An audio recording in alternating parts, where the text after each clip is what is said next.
إن الحمد لله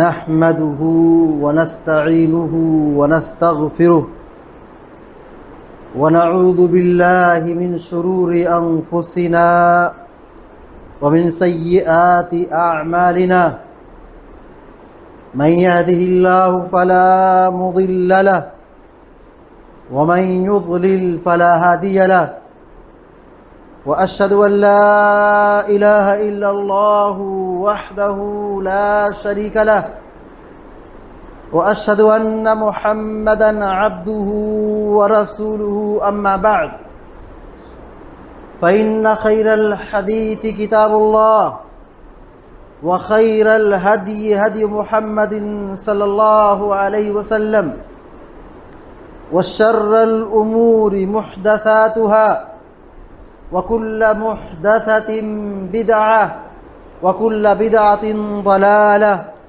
وكل ضلالة في النار. أعوذ بالله من الشيطان الرجيم. يوم نقول لجهنم هل امتلأت وتقول هل من مزيد وأزلفت الجنة للمتقين غير بعيد هذا ما توعدون لكل أواب حفيظ من خشي الرحمن بالغيب وجاء بقلب منيب ادخلوها بسلام ذلك يوم الخلود لهم ما يشاءون فيها ولدينا مزيد. وقال جل وعلا في مقام آخر وما آتاكم الرسول فخذوه وما نهاكم عنه فانتهوا. وقال تعالى في مقام آخر فليحذر الذين يخالفون عن أمره أن تصيبهم فتنة أو يصيبهم عذاب أليم. وقال النبي صلى الله عليه وسلم من احدث فی امرنا هذا ما ليس منه فهو رد.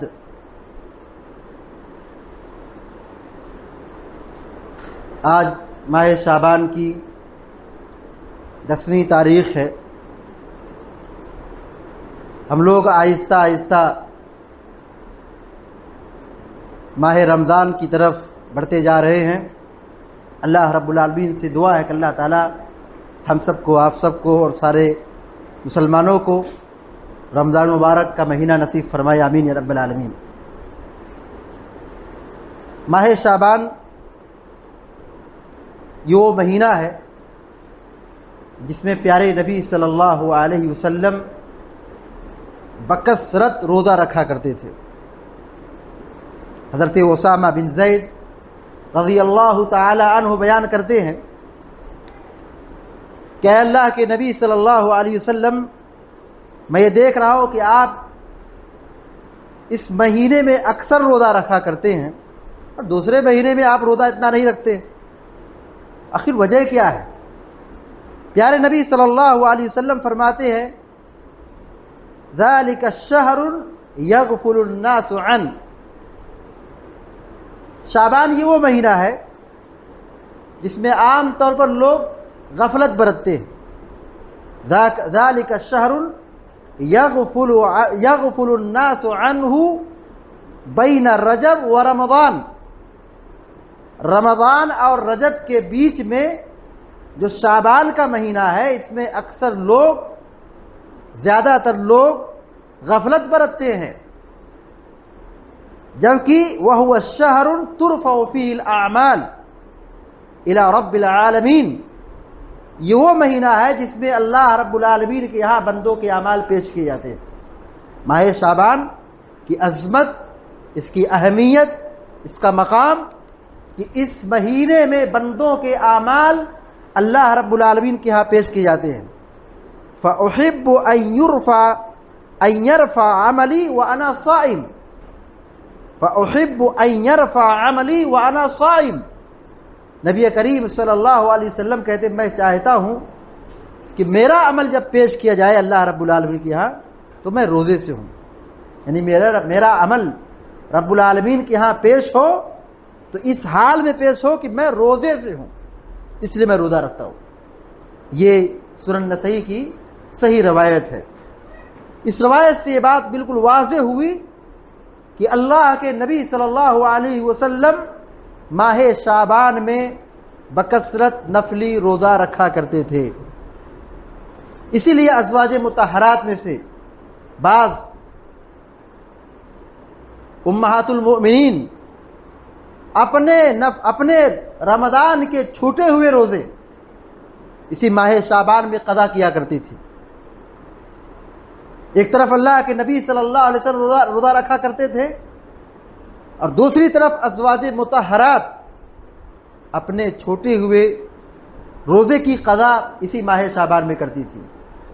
اس سے ہمیں یہ سبق ملتا ہے، یہ نصیحت ملتی ہے، یہ تعلیم ملتی ہے کہ ہم ماہ شعبان میں کثرت سے روزہ رکھا کریں۔ اللہ رب العالمین کے ہاں بندوں کے اعمال پیش کیے جاتے ہیں، اس لیے گناہوں سے بچنا چاہیے۔ اس مہینے میں نیک کام کرنا چاہیے۔ ہمارے اسلاف کا معمول یہ تھا کہ ماہ شعبان کے اندر کثرت سے قرآن پڑھا کرتے تھے، کیونکہ آگے جو آنے والا مہینہ ہے یہ رمضان کا مہینہ ہے، تاکہ ابھی سے عادت ہو جائے، ابھی سے ٹریننگ مل جائے، اور آدمی اللہ رب العالمین کی بندگی کے لیے اپنے آپ کو آہستہ آہستہ فارغ کرتے رہے۔ ہمارے اسلاف کی ایک عادت یہ بھی تھی اس مہینے میں کہ ماہ شعبان میں اپنے مال کی زکوٰۃ نکالتے تھے۔ حافظ ابن حجر العسقلانی رحمہ اللہ نے اپنی کتاب فتح الباری کے اندر اس حقیقت کو بیان فرمایا ہے کہ ہمارے اسلاف ماہ شعبان میں اپنے مالوں کی زکوٰۃ نکالتے تھے۔ کیوں زکوٰۃ نکالتے تھے؟ تاکہ غریبوں کو زکوٰۃ کی رقم مل جائے، اس سے وہ رمضان کے مہینے میں سحری اور افطار کا انتظام کر سکے، تاکہ ان کو روزہ رکھنے میں سہولت مل جائے، آسانی حاصل ہو جائے۔ اس لیے ہمارے اسلاف ماہ شعبان میں ان عبادتوں کا خاص اہتمام کیا کرتے تھے۔ اس کے علاوہ ماہ شعبان کی کسی خاص رات کو یا کسی خاص دن کو عبادت کے لیے اپنے آپ کو خاص رکھنا، فارغ رکھنا، یہ ہمارے اسلاف کا معمول نہیں رہا ہے۔ عام طور پر دیکھا جاتا ہے کہ بر صغیر ہند و پاک علاقوں میں ماہ شعبان کے مہینے میں 15ویں تاریخ کو اس رات کو شب برات کے نام سے جانا جاتا ہے، اور پھر 15 شعبان کو روزہ رکھا جاتا ہے، رات میں قیام اور دن میں روزہ۔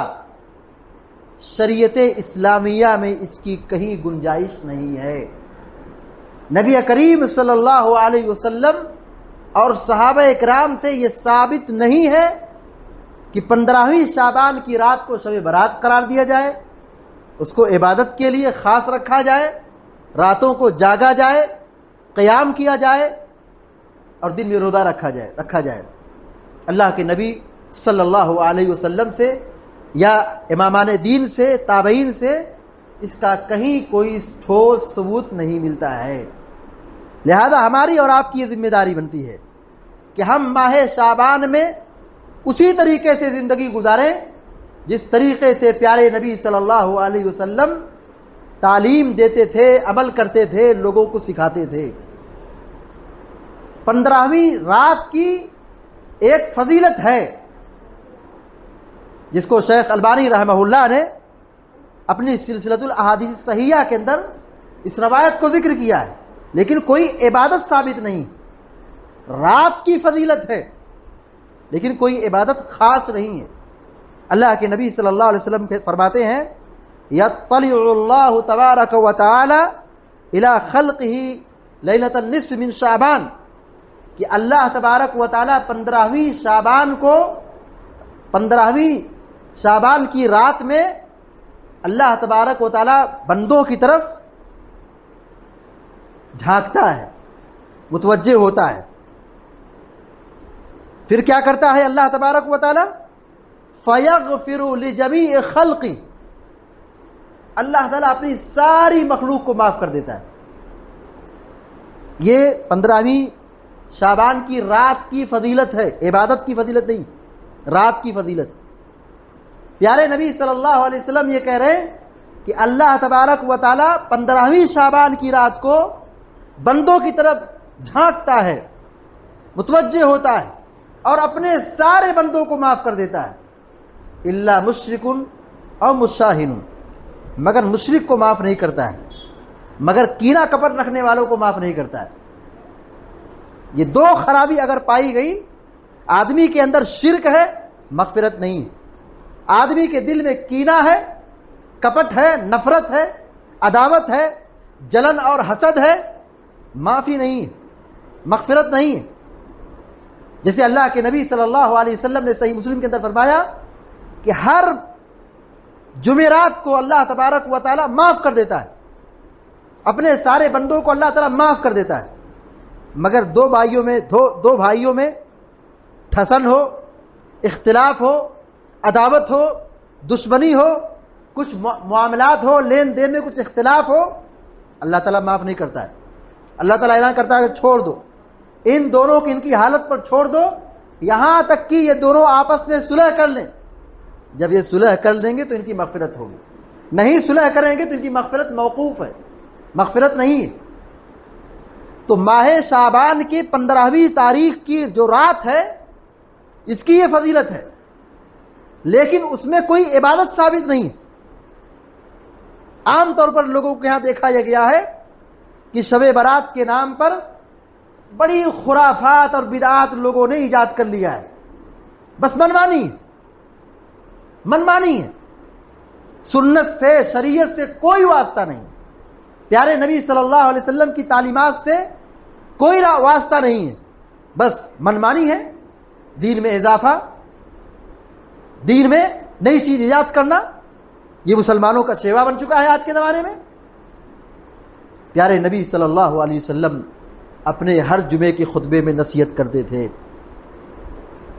اما بعد فإن خیر الحدیث کتاب اللہ وخیر الہدی ہدی محمد صلی اللہ علیہ وسلم وشر الامور محدثاتها وكل محدثة بدعة وكل بدعة ضلالة وكل ضلالة في النار۔ آپ کہتے تھے، سنو، سب سے بہترین بات اللہ تعالیٰ کی بات، سب سے بہترین ہدایت محمد الرسول اللہ صلی اللہ علیہ وسلم کی ہدایت ہے، سب سے بہترین طریقہ محمد رسول اللہ کا طریقہ ہے۔ یاد رکھو، سنو، سب سے بدترین چیز دین میں نئی چیز ایجاد کرنا، اور دین میں ہر نئی چیز جو گمراہی ہے، اور ہر گمراہی جہنم میں لے جانے والی ہے۔ تو بدعات سے اپنے آپ کو بچانا چاہیے، بدعات سے اپنے آپ کو دور رکھنا چاہیے، سنت پر چلنا چاہیے۔ من احدث فی امرنا ھذا ما لیس منہ فہو رد۔ پیارے نبی صلی اللہ علیہ وسلم کہتے، جس نے ہمارے دین میں کوئی نئی چیز ایجاد کی جو ہمارے دین کا حصہ نہیں ہے، وہ عمل باطل ہے، مردود ہے، اللہ تبارک و تعالیٰ کے ہاں قبول نہیں ہوگا۔ عمل کی قبولیت کے لیے ضروری ہے کہ آدمی وہی کرے جس کا اللہ نے حکم دیا ہے، اور اسی طرح کرے جس طریقے سے پیارے نبی صلی اللہ علیہ وسلم نے کرنے کا حکم دیا ہے۔ جو عمل آپ نے بتایا ہے، جو طریقہ آپ نے سکھایا ہے، اسی طریقے پر چلنا، یہ انسان کی ہدایت اور کامیابی ہے، اور بندے کے عمل اللہ تعالیٰ کے ہاں قبول ہوگا۔ وما آتاکم الرسول فخذوہ، جو رسول تمہیں دے اسے لے لو، جو رسول تمہیں دے اس کو لے لو، اس پر عمل کرو۔ وما نہاکم عنہ فانتہوا، اور جس چیز سے رسول تمہیں منع کر دے، روک دے، اس سے رک جاؤ، بعد آ جاؤ۔ تو پیارے نبی صلی اللہ علیہ وسلم کے طریقے پر چلنا یہ بہت بڑی اہم چیز ہے، اور اسی میں انسان کے لیے عزت ہے، دنیا میں کامیابی ہے، اور مرنے کے بعد آخرت میں جنت ہے۔ رسول سے بغاوت اور رسول کے طریقے سے ہٹ کر اپنی طرف سے منمانی کرنا اور نیا راستہ اختیار کرنا، یہ سوائے گمراہی اور سوائے جہنم کی کچھ نہیں ہے۔ پیارے نبی صلی اللہ علیہ وسلم صحابہ اکرام کو قدم قدم پر سنت کی تعلیم دیا کرتے تھے، بدعات سے لوگوں کو ڈرایا کرتے تھے۔ پیارے نبی صلی اللہ علیہ وسلم جب حجۃ الوداع سے فارغ ہو کر کے مدینہ کی طرف روانہ ہوئے، پیارے نبی صلی اللہ علیہ وسلم نے یہی کہا تھا کہ میں تمہارے درمیان دو بڑی چیز کو چھوڑ کے جا رہا ہوں، ایک اللہ کی کتاب ہے اور ایک اہل بیت۔ اہل بیت کا منہج، اہل بیت کا عقیدہ، ان کا طریقہ اختیار کرنا اور کتاب اللہ کو مضبوطی سے تھامے رکھنا۔ کتاب اللہ میں سنت رسول بھی داخل ہے، کتاب و سنت کو مضبوطی سے تھامے رکھنا۔ اور پیارے نبی صلی اللہ علیہ وسلم یہ بھی وصیت فرمائی کہ میں تمہارے درمیان دو چیزوں کو چھوڑ کے جا رہا ہوں، جب تک ان دو چیزوں کو مضبوطی سے تھامے رہو گے گمراہ نہیں ہوگے۔ آپ نے کہا اللہ کی کتاب اور میری سنت۔ اس کا مفہوم مخالف یہ نکلتا ہے کہ جب کتاب و سنت کو چھوڑ دیا جائے گا آدمی گمراہ ہو جائے گا۔ تو ہدایت پیارے نبی صلی اللہ علیہ وسلم کے طریقے میں ہے، گمراہی سنت کی مخالفت میں ہے۔ تو گفتگو یہ چل رہی تھی کہ 15ویں شعبان کے حوالے سے کوئی بھی عبادت اللہ کے نبی صلی اللہ علیہ وسلم سے ثابت نہیں ہے، نہ روزہ، نہ نماز، اور نہ کوئی اور عبادت، کوئی اضافی عبادت۔ اگر ہم موجودہ سماج کا، اپنے ملک کا، یا اپنے ملک کے مسلمانوں کا، یا بر صغیر کے مسلمانوں کا ہم اندازہ لگائیں، سروے کریں، 15ویں شعبان کے حوالے سے بڑی بدعات ہے، بڑی خرافات ہے، بڑی جاہلیت ہے۔ سرسری طور پر آپ دیکھیے، ماہ شعبان کو کچھ لوگوں نے اللہ کا مہینہ قرار دیا ہے، سری سنت کی خلاف ورزی ہے۔ ماہ محرم کو اللہ کا مہینہ قرار دیا گیا ہے، کچھ لوگ نادان مسلمان ماہ شعبان کو اللہ کا مہینہ قرار دیتے ہیں، یہ پہلی بدعت ہے۔ دوسری بدعت یہ ہے، بہت سارے لوگ اپنے گھروں کی صفائی کرتے ہیں۔ صفائی ہمارے دین کا حصہ ہے، لیکن خاص طور سے ماہ شعبان کی 15ویں تاریخ کو اپنے گھر کی صاف صفائی کرنا، لیپا پوتی کرنا، یہ بدعت ہے۔ تیسری بدعت یہ ہے قبروں کی تجدید کرنا۔ لوگ اپنے آبا و اجداد کی قبروں کے پاس جاتے ہیں، وہاں پر مٹی ڈالتے ہیں، قبر پرانی ہو چکی ہے، اس پر مٹی ڈال کر کے، چونا لگا کر کے قبر کو تازہ بناتے ہیں، قبر کی تجدید، یہ بھی بدعت ہے۔ اسی طریقے سے 15ویں شعبان کی رات کو، شب برات کو شب قدر کا درجہ دینا، یہ بھی غلط ہے۔ شب قدر ہے، اور شب برات کوئی چیز نہیں ہے۔ اللہ رب العالمین نے شب قدر کے کیا مقام بیان فرمایا؟ لیلۃ القدر خیر من الف شہر۔ شب قدر یہ وہ رات ہے جو 1000 مہینوں کی عبادت سے افضل ہے۔ جاہلوں اور نادان مسلمانوں نے شب برات کو شب قدر سے افضل قرار دیا، بلکہ اسی کو شب قدر قرار دے دیا ہے۔ ادنا درجے کی، بالکل پرلے درجے کی جہالت ہے۔ اللہ کے نبی صلی اللہ علیہ وسلم شب قدر میں، رمضان کے آخری عشرے کی طاق راتوں میں یا آخری عشرے میں آپ جاگتے تھے، قیام کرتے تھے، آخری عشرے میں خوب عبادت کرتے تھے، شب قدر میں جاگتے تھے، یہ آپ کا معمول تھا۔ مگر امت کے لوگوں نے شب قدر کی اہمیت کو گھٹا دیا اور اس کی ایک نئی رات کو ایجاد کر لی اور اس رات میں جاگنا شروع کر دیا۔ اب دیکھ لیجئے مسلمانوں کی حالت، شب برات میں لوگ خوب جاگیں گے، لیکن شب قدر میں اتنا اہتمام نظر نہیں آئے گا۔ یہ بدعت ایجاد کرنے کا ایک نتیجہ ہے کہ آدمی کی نگاہ میں سنت کی اہمیت گھٹ جاتی ہے۔ اسی طریقے سے ماہ شعبان میں اس کی بدعت میں سے 15 شعبان کو حلوہ بنانا، میٹھا بنانا، لوگوں کو کھلانا۔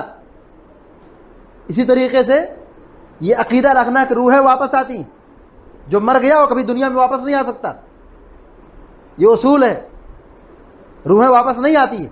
یہ ہندوؤں کا عقیدہ ہے، یہ کافروں کا عقیدہ ہے۔ مسلمانوں کا عقیدہ قطعاً یہ نہیں ہے کہ مرنے کے بعد روحیں واپس آتی ہیں، نہ روحیں بھٹکتی ہیں، نہ روحیں دوبارہ دنیا میں واپس آتی ہیں۔ اللہ تبارک و تعالی روحوں کا انتظام کیے ہوئے، جو جنتی روحیں ہیں وہ اعلیٰ علیین میں ہیں، اور جو جہنمی روحیں ہیں وہ سجین میں ہیں، وہاں سے واپس دنیا میں نہیں آتی ہیں روحیں. تو روحوں کی آمد کا عقیدہ یہ کافروں اور ہندوؤں کا عقیدہ ہے.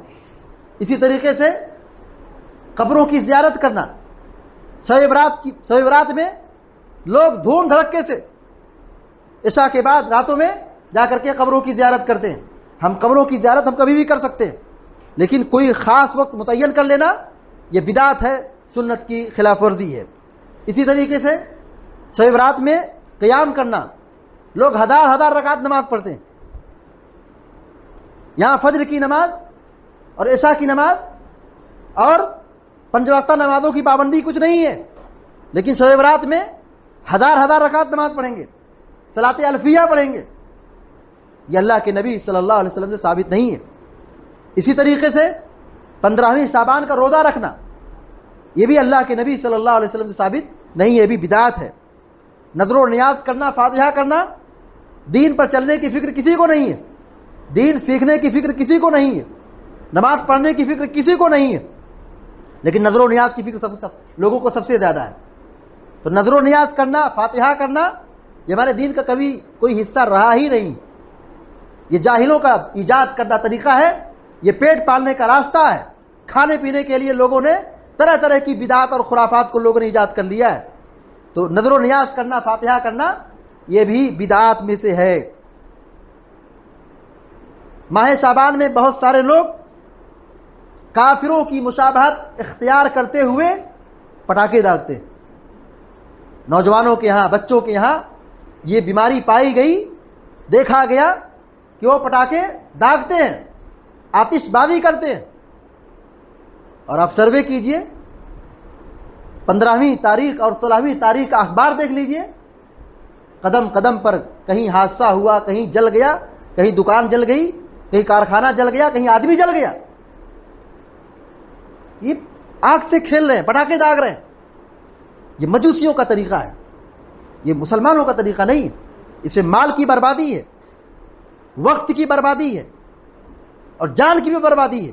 اور اس سے کہیں زیادہ اس کو دین کے نام پر لوگ تہوار کے نام پہ کرتے ہیں، دین کی بربادی ہے، ایمان کی بربادی ہے.